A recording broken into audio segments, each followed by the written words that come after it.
역대상 10장입니다. 1절, 2절, 14절.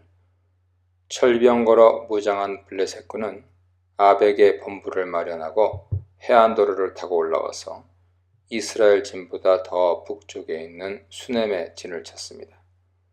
전투는 이스라엘 평원에서 벌어졌고 이스라엘군은 블레셋의 파산 공세에 밀려 길보아산 쪽으로 후퇴할 수밖에 없었습니다. 이스라엘은 마치 도간에 든 쥐처럼 포위되고 맙니다. 하지만 블레셋의 주요 5개 도시가 팔레스타인 서남쪽 해안에 있고 전투는 이스라엘 북단에서 일어났기에 이스라엘이 블레셋의 보급로만 차단하면 불리한 전쟁만도 아니었습니다. 그러나 이스라엘이 블레셋에 패한 이유는 단지 전략의 부재가 아니라 하나님께서 그 전쟁에 함께 하시지 않았기 때문입니다. 사울 군대를 친 것은 블레셋이 아니라 하나님이셨습니다. 3, 4절입니다.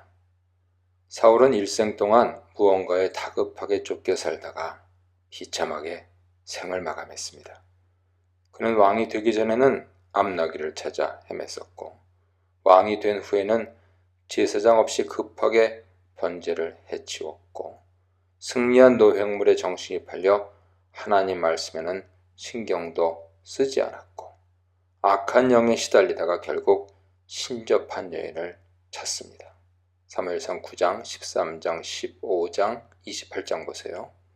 생의 마지막 순간에는 철병 걸어 무장한 블레셋 군대의 마음이 옥죄어 깊은 절망의 늪에 빠지게 됩니다.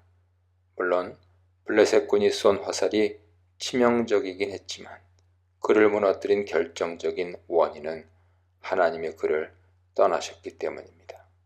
5, 6절입니다. 사울이 죽자 그를 지키던 부관도 함께 자살합니다. 그리고 그날에 사울의 세 아들 요나단, 아비나답, 말기수아도 전사합니다. 역대기 저자는 사무엘상 31장 6절에서처럼 그의 모든 사람이 다 그날에 함께 죽었더라 하지 않고 그 온 집안, 즉 사울 가문이 몰락했다고 전합니다. 역대기 저자는 다윗 왕국 이야기를 본격적으로 시작하기 전에 사울 왕권의 완전한 패망을 선포하고 있는 것이죠. 그러나 길보아 전투에서 사울의 후손이 모두 죽은 것은 아닙니다. 그의 아들 이스보셋과 요나단의 아들 무비보셋이 살아있었죠.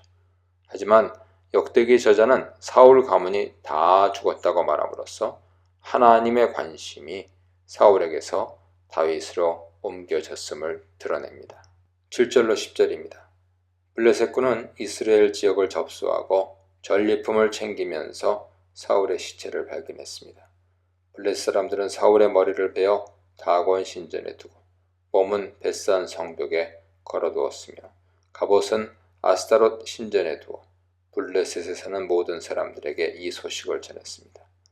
당시 적장의 목을 베어 효시하는 것은 전쟁의 승리를 알리는 것뿐만 아니라 대적이 그 땅에서 심판받았다는 것을 상징적으로 드러내는 것입니다.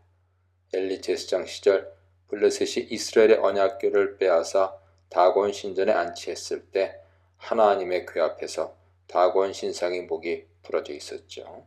하지만 지금 다곤 신상 앞에 사울의 머리가 들여졌습니다.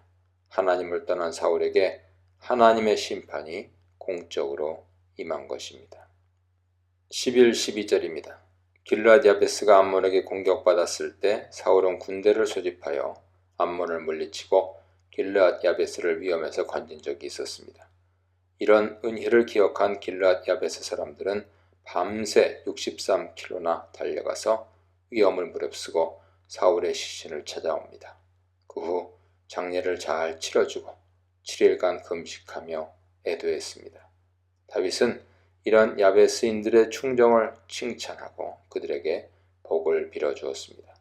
그러고 나서 사울과 그 자손들의 뼈를 사울 가문의 묘에 이장해 줌으로써 기름 부음 받은 자에 대한 예우를 다합니다.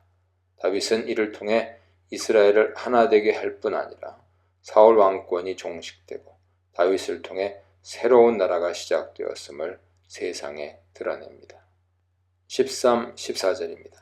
사울이 하나님의 심판을 받게 된 결정적인 이유는 첫째, 사울이 여호와의 말씀을 지키지 않았기 때문이며 둘째, 신접한 자에게 말씀을 구했기 때문이며 셋째, 여호와께 묻지 않았기 때문입니다. 즉, 하나님을 향한 불순종과 영적인 간음과 배역이 심판의 원인이었습니다. 실제로 사울은 율법을 어기고 제사장 없이 번제를 드렸고 아말렉과의 전쟁에서 얻은 전리품을 탐했으며 심지어 전쟁의 승패를 알아보기 위해 신접한 여인을 찾기도 했습니다. 역대기 저자는 사울의 이런 불순종으로 인한 죽음을 보여줌으로써 포로 귀환 자들이 다시 배역의 길로 되돌아갈 것인지 아니면 순종의 길로 돌아올 것인지 도전합니다. 역대상 10장의 초점은 사울의 죽음이 아니라 다윗이 왕권을 이양받은 데 있습니다.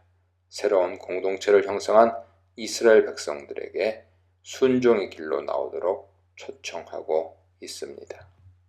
성경 문맹과 기도 부재 현상의 만연. 지도자 영성은 공동체 신앙에 영향을 주고 지도자의 문제는 공동체 위기를 초래함. 개인이든 공동체든 위기 앞에서 신앙의 진위와 경중이 드러남에 대해 묵상해 보시기 바랍니다.